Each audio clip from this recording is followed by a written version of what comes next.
Bonjour à tous et bienvenue dans cette série de tutos consacrée à la modélisation 3D avec le logiciel Blender. Dans ce tuto, nous allons voir un premier aperçu dans le domaine des matériaux. Comment assigner un matériau à un objet, par exemple changer sa couleur, assigner ce même matériau à plusieurs objets, assigner plusieurs matériaux à un seul objet, comprendre les instances de matériaux. À droite, dans le panel des propriétés, nous allons cliquer sur le rond rouge coupé en 4 pour faire apparaître les Materials Properties. Par défaut, lorsque l'on rajoute un objet, il y a toujours un matériau dont le nom s'appelle Material, que l'on voit ici, et qu'on peut supprimer en cliquant sur la croix. Cela a pour effet non pas de détruire le matériau, mais de désassigner de l'objet en question. La liste des matériaux d'une scène peut se retrouver en dépliant ici la liste, en cliquant ici. Là, on voit tous les matériaux déjà utilisés dans ma scène, sur des objets pas forcément visibles. Et on a notamment celui-là, Material, précédé d'un 0, qui veut bien dire que ce matériau n'est utilisé par aucun objet de ma scène. Tous les matériaux non utilisés, donc précédés d'un 0, seront définitivement supprimés lors de la fermeture de Blender. Lorsqu'un matériau est en cours de mise au point et non assigné, comme matériau avec précédé d'un 0, il y a quand même un moyen de ne pas le perdre lors de la fermeture de Blender. Il suffit de cliquer dessus et de venir activer le bouton ici de protection. Il est coché, ça veut bien dire que malgré que ce matériau ne soit pas utilisé, il ne sera pas perdu à la fermeture.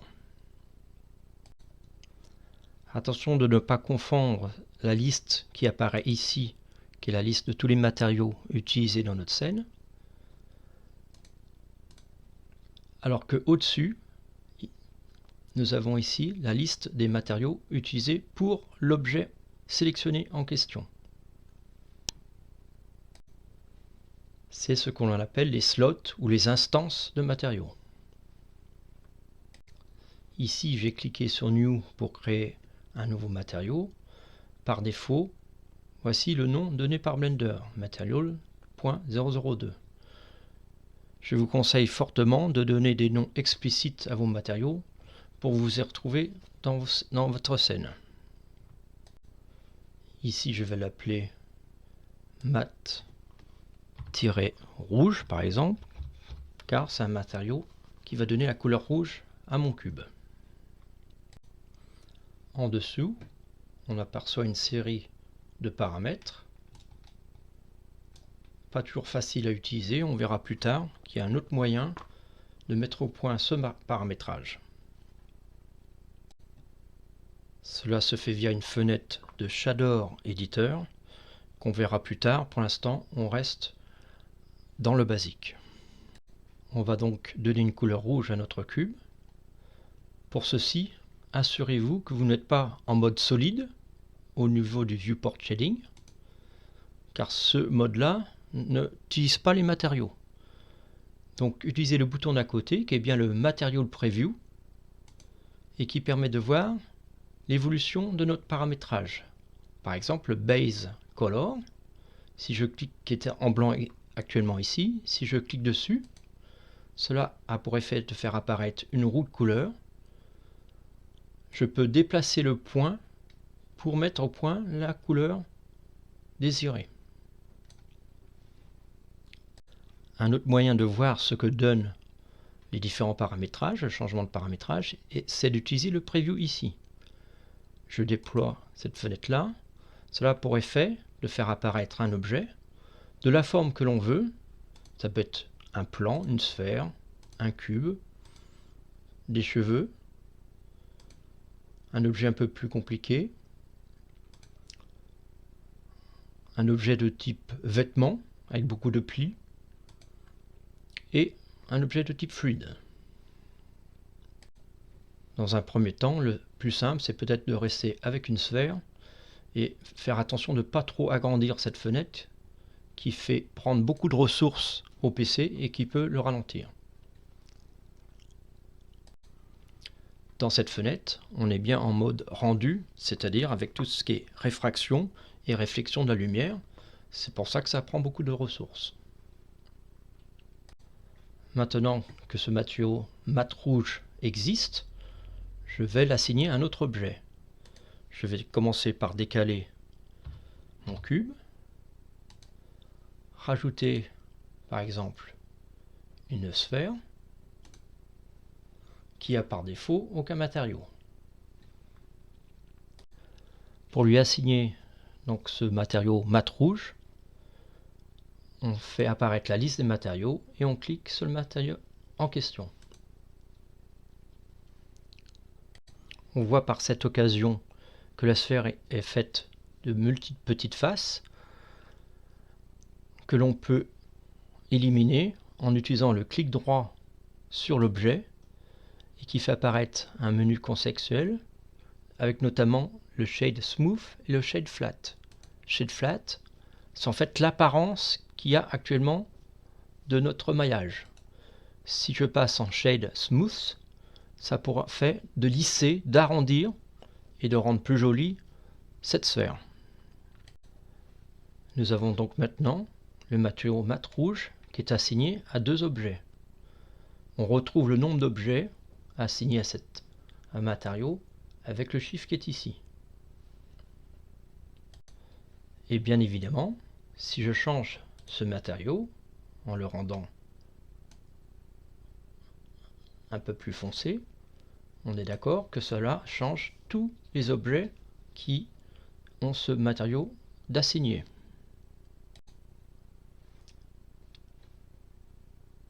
Par exemple,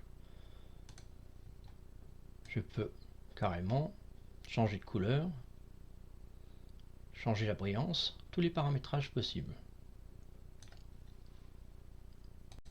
Maintenant, si on veut changer la couleur de la sphère et pas du cube, tout en gardant tous les autres paramètres, il y a le moyen de dupliquer le matériau en cours, le mat rouge, en cliquant sur ce bouton-là.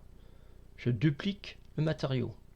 D'ailleurs, par défaut, Blender ajoute .001 que l'on peut tout de suite changer en mettant par exemple mat et puis on va faire un matériau vert. Je vais sur les couleurs, un peu plus lumineux et je vais dans les verts.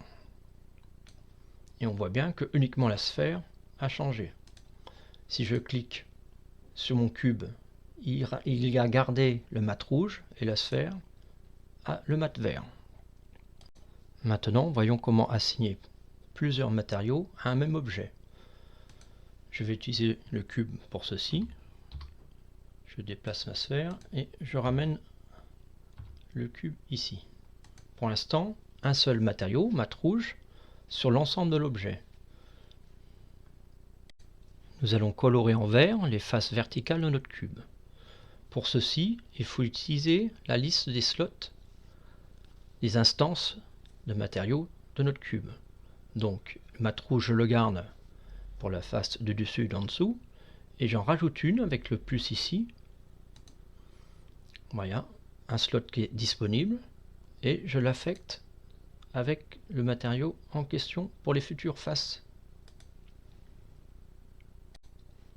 Notre objet a bien deux matériaux différents de disponibles pour y affecter ces surfaces. Maintenant, comment affecter le mat vert sur les surfaces verticales du cube? Pour ceci, il faut passer en mode Edit, donc ici, ou avec la touche Tab, pour pouvoir sélectionner les surfaces qui vont être peintes en vert. Donc celle-ci, Shift celle-ci, et celle-ci, et enfin cette dernière.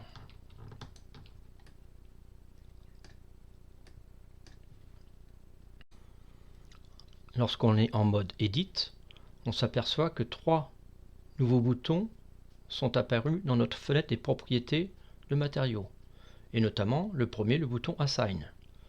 Maintenant que j'ai sélectionné mes faces en question, je sélectionne aussi le matériau et je fais Assign. On voit bien que uniquement les côtés sont en vert, dessus et dessous restent rouges. Je peux bien évidemment supprimer un des matériaux de ma liste des slots, de mes instances, avec le bouton moins. Ceci a pour effet de supprimer ce matériau de la liste et le cube va utiliser uniquement le matériau à sa disposition, mat rouge, et va devenir à nouveau complètement rouge. Le bouton Select permet de sélectionner toutes les faces qui ont pour matériau le matériau sélectionné au-dessus, mat rouge, mat vert pour ici. Par exemple, Select me resélectionne mes 4 faces verticales. Si je fais rouge Select, il sélectionne les 2 autres faces. Deselect pour désélectionner le tout.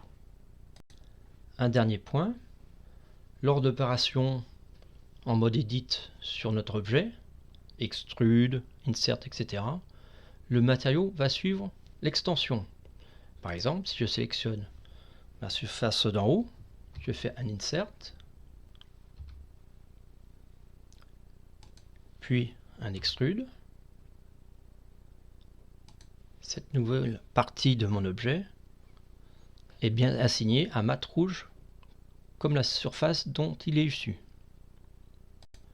Blender va essayer au mieux d'assigner des matériaux aux nouvelles surfaces lors de ces extensions. Par exemple, si je sélectionne cette face-ci et que je fais un extrude,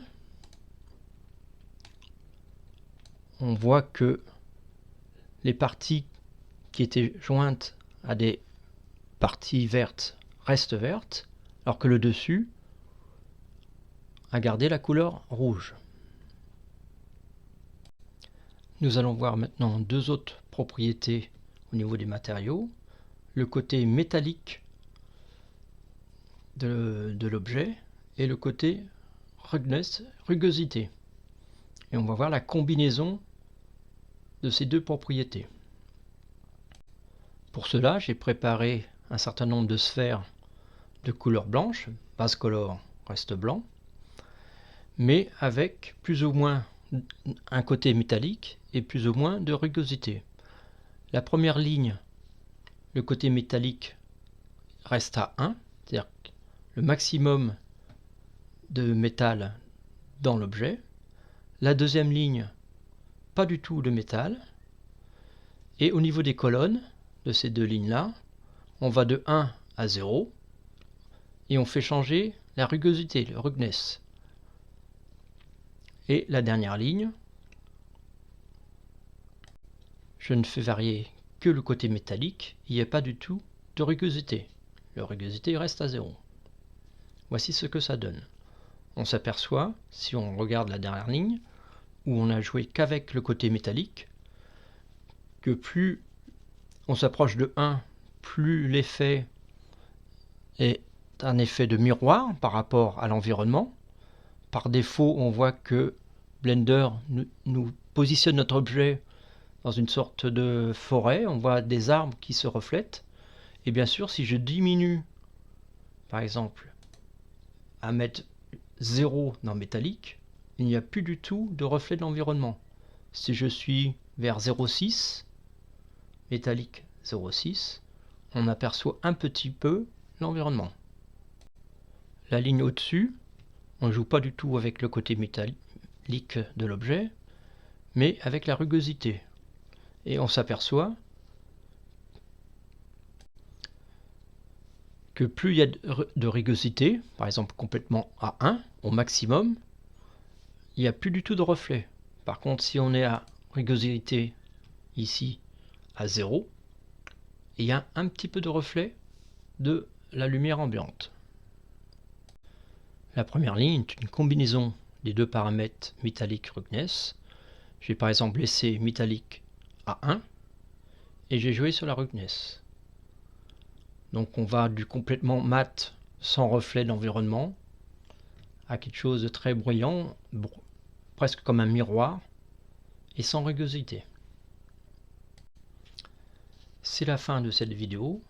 À vous de jouer par exemple avec une sphère en jouant avec les 3 propriétés matériaux qu'on a vus aujourd'hui, le base color, métallique et rugness. A bientôt pour une prochaine vidéo.